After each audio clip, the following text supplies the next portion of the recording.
Perception is power. लेकिन China जो इस समय कर रहा है वो केवल परसेप्शन कर रहा है या फिर इसके पीछे कुछ सब्सटेंस भी है।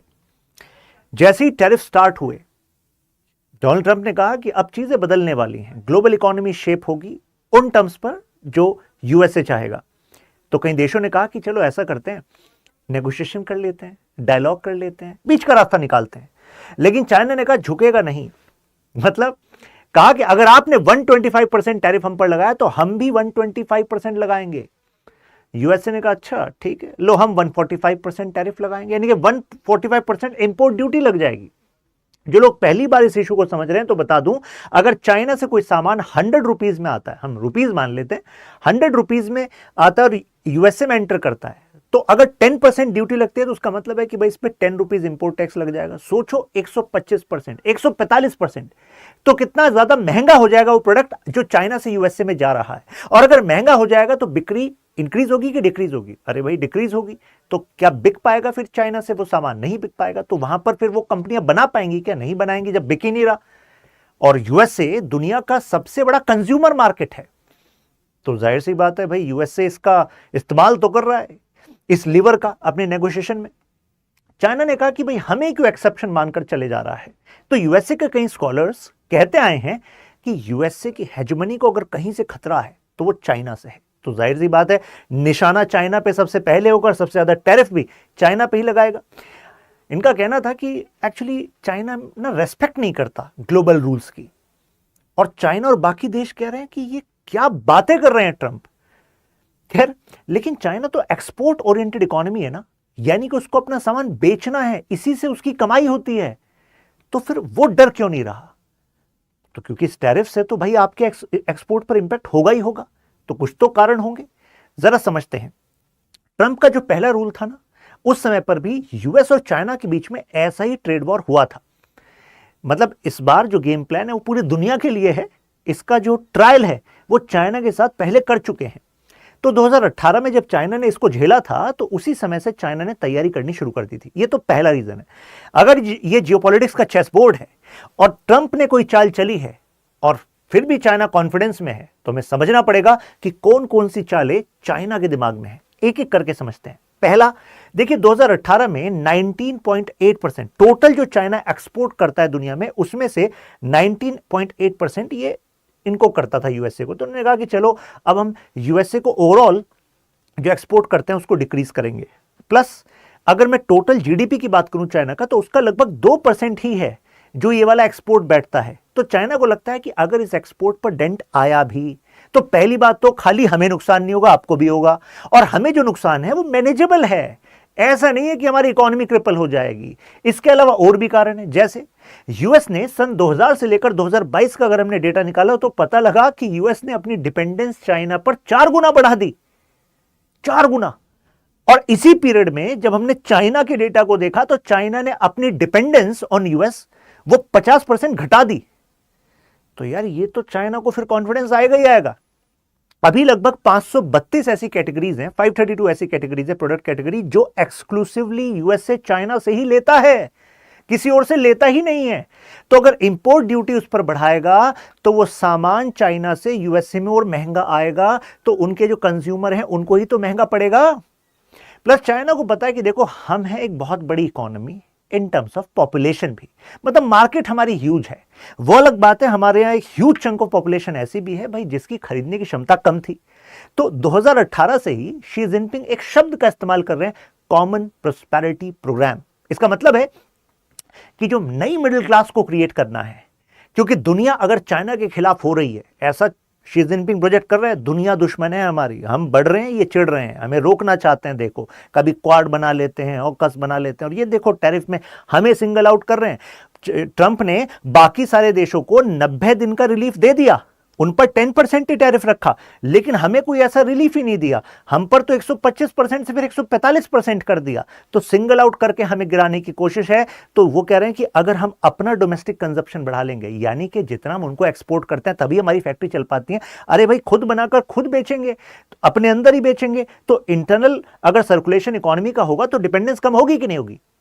दूसरा, चाइना की सरकार का कहना है कि देखो टेंशन मत लो, हमारे मैन्युफैक्चरर्स तुम्हें जो लोन मिलता है उस पर इंटरेस्ट रेट घटा देंगे, प्लस तुम्हें एक्सपोर्ट की सब्सिडी देंगे, टेंशन क्यों ले रहे हो, एक्सपोर्ट की सब्सिडी मिलेगी। प्लस यूएसए एक बड़ी मार्केट है, मानते हैं, इसका वो फायदा उठाना चाह रहा है, लेकिन हमने बीआरआई ऐसे ही थोड़ा ना बनाया है, बेल्ट रोड इनिशिएटिव, उसके थ्रू हम अल्टरनेटिव मार्केट्स को पेनिट्रेट करेंगे, उनके साथ संबंध बनाकर रखेंगे और उनके साथ और ज्यादा बेचेंगे, और ज्यादा बेचेंगे तो पैसा आएगा।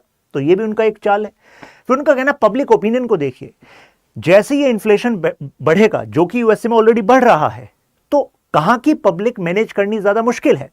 भाई यूएसए डेमोक्रेसी है, तो ट्रंप के खिलाफ ज्यादा मतलब लोग सड़कों पर आएंगे, लेकिन चाइना है भाई, चाइनीज कम्युनिस्ट पार्टी की डिक्टेटरशिप। उन्होंने कहा हमें क्या है, हम तो अपनी प्रोपेगेंडा मशीनरी ऑलरेडी हमने लगा दी है, हमने तो कह दिया है कि जो सेंचुरी ऑफ ह्यूमिलेशन जो चाइना ने झेली थी, जब यही वेस्टर्न ताकत ने हमें कंट्रोल करने की कोशिश करी थी, हमें एक्सप्लॉइट किया था, उससे हमने बचाया था जब कम्युनिस्ट रिवॉल्यूशन आया था, तो अब ये दोबारा से ये ताकतें हमारे खिलाफ आ गई हैं। तो अगर इकोनॉमी में टर्मोइल आया भी तो जनता को पता है कि एक्चुअली निशाना कौन है, सीसीपी नहीं है, शी जिनपिंग नहीं है, निशाना तो ये अमेरिका है, तो वो तो अमेरिका को ही कहेंगे। और वहां की पब्लिक, यूएसए की पब्लिक कहेगी भाई तुमने ही शुरू किया था, ठीक तो चल रहा था भाई, ये क्यों टैरिफ वॉर तुमने किया। तो इनकी प्रोपेगेंडा मशीनरी ऑलरेडी लग गई है, ये वीडियो सर्कुलेट कर रही है इनकी मिनिस्ट्री चाइना में कि वी विल नेवर यील्ड, हम झुकेंगे नहीं भाई।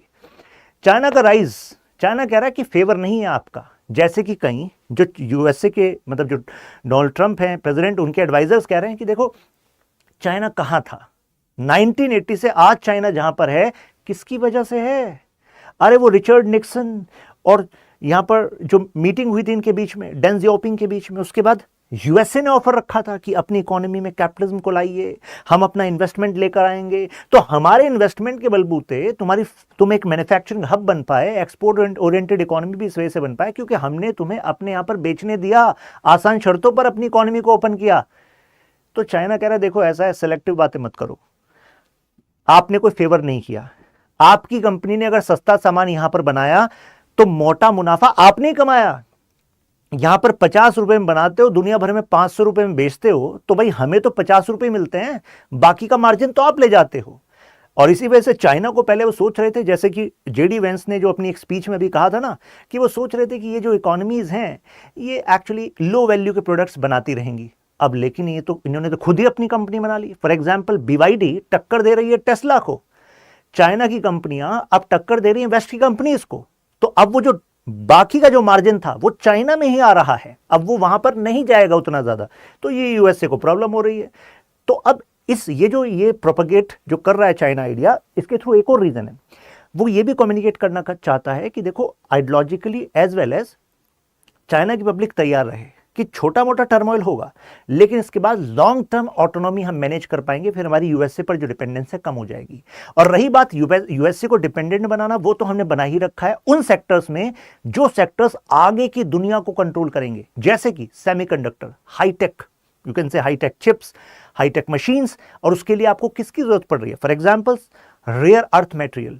दुनिया की टोटल जो सप्लाई है उसमें से 72% सप्लाई पर कंट्रोल किसका है? चाइना की कंपनियों का है। आप कहेंगे लेकिन सर जैसे मान लीजिए चिली है, पेरू है, लैटिन अमेरिकन कंट्रीज, वहां पे तो सोर्सेज है ना, तो वहां से यूएसए ले लेगा। मजे की बात यह है कि वहां पर जो रिसोर्सेज हैं, जो खान है, माइंस हैं, उन पर कंट्रोल किसका है? चाइना की कंपनीज का। चाइना की कंपनीज वहां पर पहुंच गई, कहा कि देखो तुमसे तो ना हो पाएगा, इतना बड़ा रिसोर्स है, तुम्हें पैसा चाहिए, चलो हम अपनी इंडस्ट्री लगाते हैं, हम एक्सट्रैक्शन करेंगे, हमारा रिस्क रहेगा, पैसा हमारा, तुम पैसा कमाओ, कंट्रोल हमें रहने दो। तो मुद्दा यह है कि इसके थ्रू कितनी बड़ी नेगोशिएटिंग लेवरेज चाइना को मिल रही है। और एक और बात, इसी अप्रैल महीने में 27 कंपनी ऐसी हैं यूएसए की जिस पर चाइना ने बैन लगा दिया है। एक वो समय था जब यूएसए ही बैन लगाता था कि हुआवे तुमसे यहां ना काम हो पाएगा, कनाडा इसको बैन करो, बाहर निकालो, टिकटॉक को बैन करो, टेंसेंट कंपनी, इसकी गेमिंग कंपनी, इसको बैन करो, ये काम करता था। या इनकी 27 कंपनी पर बैन लगाया। और सबसे इंपॉर्टेंट बात है, इनमें से ज्यादातर कंपनीज डिफेंस मैन्युफैक्चरिंग वाली कंपनीज हैं। तो सोचो यूएसए की सबसे बड़ी एडवांटेज जो यूएसए दर्शाता है वो है उनकी मिलिट्री टेक्नोलॉजी। और उसके मतलब जो 27 कंपनियां उसमें से इनके डिफेंस मैन्युफैक्चरर्स भी हैं जिनको रेयर अर्थ मटेरियल की जरूरत है अपने प्रोजेक्ट्स के लिए। और चाइना ने क्यों कहा? चाइना ने कहा देखो आप जिन शर्तों पर हमसे रेयर अर्थ मटेरियल लेते हैं, हमें लगता है वो सिविलियन यूज के लिए आप लेते हैं और डुअल यूज के लिए इस्तेमाल करते हैं, मतलब उसका मिलिट्री यूज भी हो सकता है, तो इस वजह से हम नहीं देंगे। तो ये तो चाइना, भाई साहब चाइना भारी पड़ रहा है इस मामले में। तो सेमीकंडक्टर और एआई, देखिए अगर हम टाइप ऑफ टेक्नोलॉजी की बात करें तो उसमें यूएस की जो कंपनीज है उनकी लीड है ओवर चाइना। और इसी वजह से बाइडेन एडमिनिस्ट्रेशन में भी चिप्स एक्ट आया था, जिसके थ्रू यूएसए ने कहा कि हम कुछ टॉप टेक्नोलॉजी जो डिजाइन है सेमीकंडक्टर के, वो हम चाइना को अलाउ नहीं करेंगे, यानी कि अपनी कंपनी जैसे कि Intel, Nvidia etcetera, they are not going to sell these designs to China. अब चाइना फोकस कर रहा है फाउंड्रीज पर। फाउंड्रीज का मतलब होता है मैन्युफैक्चर करना सेमीकंडक्टर, लेकिन डिजाइन में एडवांटेज किसकी है? यूएसए की है। तो अब चाइना ने कहा कि ठीक है, आपने दिखा दिया ना कि आप सपोर्ट नहीं करोगे, चलो हम अपने खुद के डिजाइन पर फोकस करेंगे। तो सेमीकंडक्टर मतलब डिजाइनिंग में, एआई में, जैसे कि अभी अपने डीपसीक की भी बात, डीपसीक का भी देखा, तो ऐसे में इनकी जो कंपनीज हैं नाउ दे आर काउंटरिंग। जैसे कि ये हुआवे टेक्नोलॉजीज को एक मशीन की जरूरत थी, लिथोग्राफी मशीन की जरूरत थी, जो एक एसएमएल नाम से कंपनी है नीदरलैंड की, वो बनाती है। अब यूएसए को ये बात पता लगी, अच्छा हुआवे मतलब तुम जो है हमारी जो सारा शतरंज है उसमें हम तुम्हें सेमीकंडक्टर डिजाइन में आगे नहीं बढ़ना देना चाहते और तुम इसमें आगे बढ़ जाओगे, ऐसा कैसे हो जाओगे? नीदरलैंड को फोन लगाया, नीदरलैंड से कहा कि देखो हमसे तो रिश्ता रखना है ना। नीदरलैंड ने कहा क्या बात कर रहे हो भाई, अभी तो आप ही सुपर पावर हैं। तो देखो ऐसा तुम्हारी ये कंपनी है, इस कंपनी की जो मशीन है ये बेची नहीं जानी चाहिए चाइना की कंपनी हुआवे को। नीदरलैंड ने कहा नहीं बेचने देंगे, वो गई नहीं इनके पास, इन्होंने खुद डेवलप कर लिया और उसके बाद इन्होंने भी वैसी जो चिप टेक्नोलॉजी जिनको बनानी थी उनको बना लिया है। तो कहने का मतलब यह है कि भाई एडवांटेज में चल रहा है। अब चाइना की एक वीकनेस यहां पर सामने आ रही है, वो है एग्रीकल्चर इंपोर्ट और उसमें यूएसए के ऊपर डिपेंडेंस। जरा ये डेटा देखिए, 2002 से 2011 के बीच में जो टोटल एग्री प्रोडक्ट्स चाइना ने लिए हैं यूएसए से, उसमें 854% का राइज देखा गया। अब आप कहेंगे यार इतना बड़ी भूल कैसे चाइना ने कर दी? अब देखिए इसमें कंपोनेंट क्या क्या है। व्हीट भी है, मतलब 1.08 बिलियन डॉलर का तो व्हीट है पर एनम का, गेहूं। इसके अलावा कॉटन है, सोयाबीन है, कॉर्न है। कॉर्न के लिए तो यूएसए फेमस ही है। तो आप कहेंगे ये तो भाई भूल कर दी, अब तो चाइना इसमें फंस गया। चाइना कह रहा है बाकी डेटा तो देख लो, बाकी डेटा ये वाला देखो ना। जैसे 2022 का 43 बिलियन डॉलर का इंपोर्ट किया एग्रीकल्चर कमोडिटीज का, राइट। लेकिन 2023 देखिए, उसके अगले साल 34 बिलियन डॉलर, 43 से 34 बिलियन डॉलर। कहने का मतलब ये है जिसके बारे में हम बात कर रहे हैं कि ये तो भाई चाइना तुम यहां घेरे जाओगे, तो चाइना को भी तो ये बात पता है। तो चाइना अपने फूड सफिशिएंसी पर काम कर रहा है, लेकिन हां अभी भी एक बड़ा कंपोनेंट यूएसए पर डिपेंडेंट ये है, राइट। अच्छा, आप भी अपने डिपेंडेंस को डिक्रीज करिए, मतलब ये जो कंटेंट है जगह जगह से आपको सर्च नहीं करना पड़ेगा, डायरेक्टली आप मेरे साथ यहां पर कनेक्ट हो जाइए, यहां पर आपको मिल जाएगा। Now coming back to this topic, self sufficiency कैसे कर रहा है? वो टेक्नोलॉजी के थ्रू कर रहा है। अगर पता है कि बड़ी मात्रा में उसके लिए एरेबल लैंड चाहिए, लेकिन उसके लिए फिर एरेबल लैंड में अगर केवल ह्यूमन रिसोर्स का इस्तेमाल करेंगे तो भाई प्रोडक्टिविटी कैसे आएगी? चाइना कह रहा है हम ड्रोन का इस्तेमाल करेंगे, हम आईओटी का इस्तेमाल करेंगे, इंटरनेट ऑफ थिंग्स, जिसके थ्रू जो मौसम, soil, which can be the best crop, इस सब का इस्तेमाल करके चाइना कह रहा है कि हम सेल्फ सफिशिएंसी अचीव करने में लगे हुए हैं। सेंट्रल रोल कह रहा है कि ग्लोबल इकोनॉमी में हमारा ही है, मतलब कि अभी भी फैक्ट्री ऑफ द वर्ल्ड हम ही है। तो हम ही है तो भाई हमें अगर गिराओगे तो बाकी कई सारे देश गिरेंगे। प्लस जो गिराने के तरकीब यूएसए लगा रहा है, तो इससे खुद यूएसए की ही सुपर पावर वाला जो स्टेटस था ना, डोमिनेंस, वो डिक्रीज हो रही है। और अगर वो डिक्रीज हो रही है तो स्पेस किसके लिए क्रिएट हो रहा है? वो चाइना के लिए हो रहा है। तो चाइना कह रहा है कि जैसे आपकी कंपनियां हैं, एप्पल है, टेस्ला है, इनका मेजर प्रोडक्शन कहां हो रहा है? हमारे यहां हो रहा है। जैसे टेस्ला की बात करें, क्योंकि टेस्ला यहां पर चाइना कहा जा रहा है कि बैक चैनल डिप्लोमेसी में एलन मस्क का इस्तेमाल हो रहा है। यहां पर ऐसा कहा जा रहा है। बैक चैनल का मतलब होता है पीछे के रास्ते से। हालांकि आप सबको पता है कि मस्क तो भाई क्लोज सर्कल में है, डॉज को लीड कर रहे थे अभी।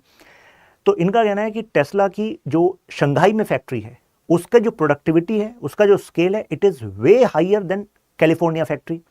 प्लस एक और डेट यहां पर इंपॉर्टेंट है कि ऑलरेडी ट्रंप आ चुके हैं, और ट्रंप के आने के बाद भी फरवरी मंथ में एक नई फैक्ट्री इन्होंने स्टार्ट करी है मस्क ने। तो भाई अगर नई फैक्ट्री, $200 मिलियन प्लस का इन्वेस्टमेंट है वहां पर, तो भाई क्या उनको अंदर से नहीं पता था कि ये टैरिफ आने वाले हैं? तो इससे भी चाइना को ऐसा लगता है कि यार ये शॉर्ट टर्म जो है टैक्टिक है एक तरीके से डोनाल्ड ट्रंप की, जिससे कि वो अपनी इकोनॉमी को एक ह्यूज लेवरेज दे दें, होता है ना कि भाई अगर दूसरों को अपनी बात मनवानी हो तो खेल को बिगाड़ दो और कह दो कि तब तक नहीं शुरू करेंगे जब तक हमारी शर्त नहीं मानोगे।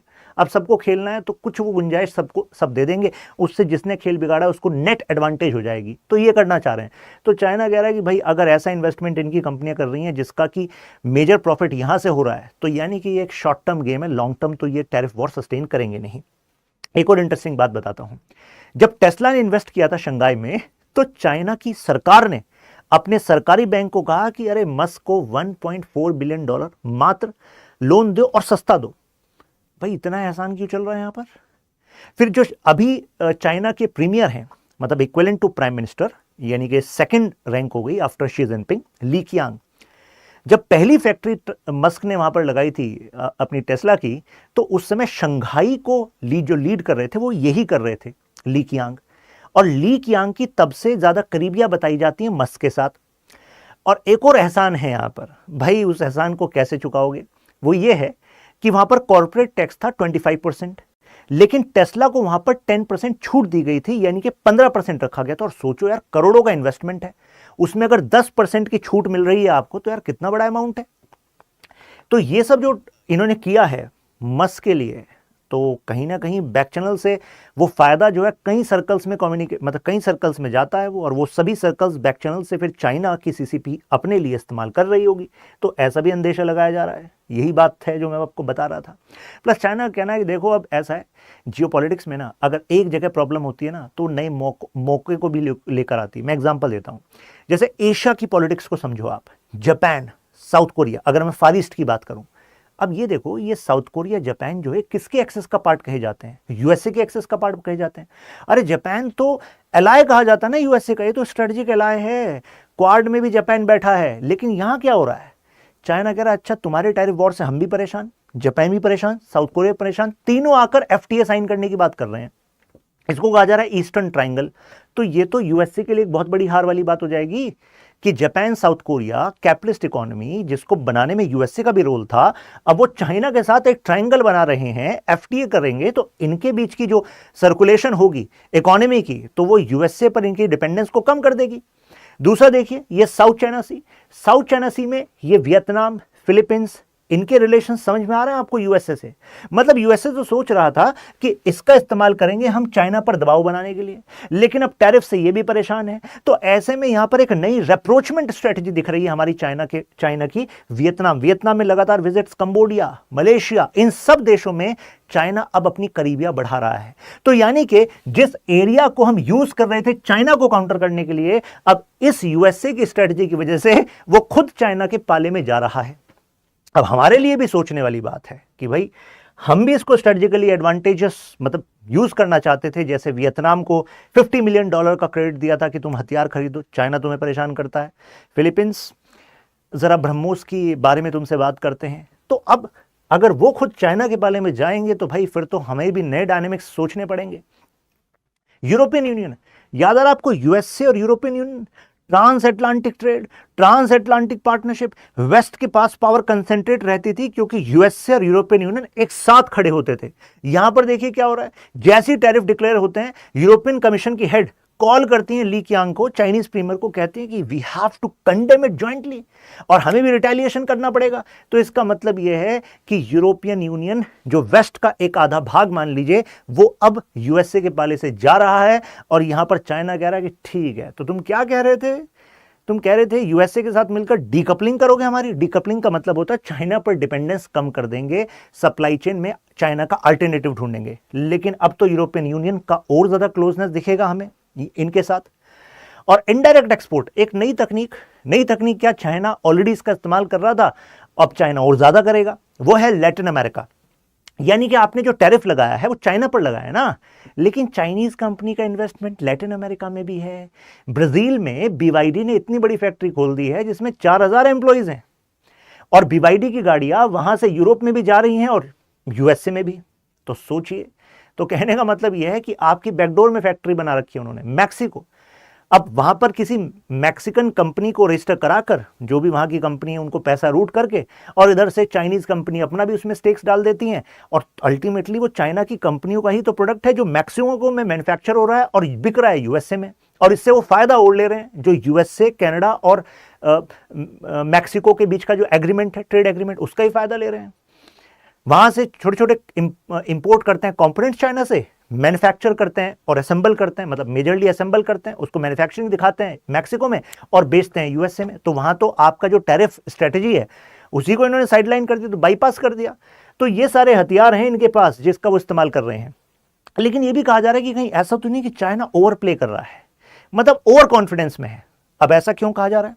क्योंकि अगर ये टैरिफ वॉर ऐसे ही लंबे समय तक बढ़ता रहा, और यूएस इतनी बड़ी कंज्यूमर मार्केट है, मैं एग्जांपल देता हूं, अगर कोई प्रोडक्ट 100 रुपीज का यूएसए में बन रहा है, ठीक, मतलब चाइना में बन रहा, मान लीजिए चाइना से समझाते हैं, और चाइना से वो यूएसए में इंपोर्ट हो रहा था, तो उस पर 10% लग रहा था इंपोर्ट। अब मान लो बढ़ाकर उन्होंने 125 कर दिया, फिर उसको 145 कर दिया, 145। तो सोचो 100 पर 145% लग गया टैक्स, इंपोर्ट टैक्स, तो कितना बड़ा अमाउंट हो जाएगा वो। अगर वही चीज अगर इंडिया में बन रही है, मान लो हमारी प्रोडक्टिविटी चाइना के कंपैरिजन में, मतलब हम महंगा बना रहे थे उस प्रोडक्ट को, मान लीजिए हम 120 में बना रहे थे, 150 में बना रहे थे, लेकिन हम पर इंपोर्ट ड्यूटी लग रही है 10% और उन पर लग रही है 145%। तो सोचो इंडिया का जो प्रोडक्ट है वो यूएसए की मार्केट में बिकने के लिए ज्यादा कॉम्पिटिटिव होगा कि नहीं होगा?